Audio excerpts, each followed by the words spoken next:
Gürcüstanda yaşayan Azərbaycanlı jurnalist Əfqan Sadıqov 14 günlük inzibati qaydada həbs olunub. Gürcüstan Daxili İşlər Nazirliyinin iddiasına görə Əfqan Sadıqov şəhər mərkəzində etiraz aksiyasında iştirakı zamanı yolu bağlayıb və polisin əmrinə tabe olmayıb.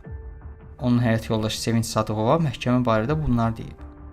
Stat: Əfqan Sadıqov məhkəmədə bildirib ki, aksiyaya təsadüfən getməyib. O, hər gün aksiyalarda iştirak edir və əzilmiş, haqqı hüququ pozulan Gürcü xalqı ilə həmrəydir.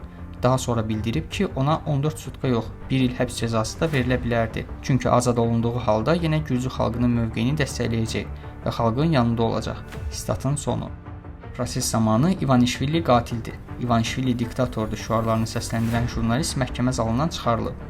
Əfqan Sadıqov oktyabrın 22-si axşam saatlarında etiraz aksiyasına gedərkən saxlanılıb.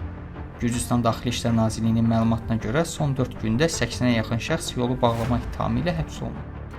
Azel TV YouTube kanalının rəhbəri olan Əfqan Sadıqov ötən il avqustun 3-də Azərbaycan tərəfinin istəyi ilə Tiflisdə həbs edilmişdi. O, hədə-qorxu ilə pul tələb etmədə ittiham olunurdu.